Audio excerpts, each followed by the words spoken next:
गुरुपौर्णिमा आणि आम्ही आलो होतो आरतीसाठी. तर नमस्कार फॅमिली. सगळ्यात पहिल्यांदा आरती करून आम्ही नंतर गेलो मयुरेशच्या बड्डेसाठी. आणि इथं आल्यावर आम्हाला समजलं की ह्याला सकाळी मारून बसवले, त्यामुळे याचा मूड गेलेला. बड्डे कुणाचा पण असू दे, बसायला पहिल्यांदा हीच येते. आणि व्हिडिओ चालू झाल्यानंतर बोलणंच बंद झालं. आधी खूप बोलत होते, त्यानंतर हिला आठवलं की माझा फोटोच काढला नाही. मग परत एकदा ही ओवाळायला गेली आणि ही वाट बघतात की मला केक कधी खायला भेटणार. त्यांचं लक्ष माझ्या मोबाईलकडेच होतं. आणि ही बघा, ही बोलती केक राहू दे पण जेवायलाच द्या मला आधी. आणि नेहमीप्रमाणे ग्रुपमधून बाहेर काढल्यासारखी ही आज पण बाहेरच होती.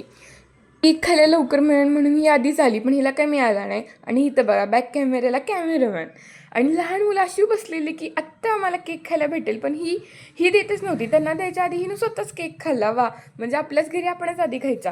हिचा बहुतेक मूड गेलेला आज जरा. त्यानंतर मी त्याला म्हटलं की काय दिवाळीचं चिवडा ठेवलेस का द्यायला. मग तिला आला राग. ती म्हणली दिवाळीचा नाही, नवीन बनवलाय मी चिवडा. मग सगळेच हसायला लागले. भावावरून अंदाज लावला की आज पावभाजीच असणार. आणि ही नाही म्हणत म्हणत कशी चिवडा खात होती बघा.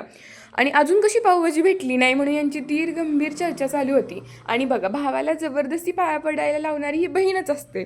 तुमचा पण भाऊ असाच आहे का, कमेंटमध्ये सांगा.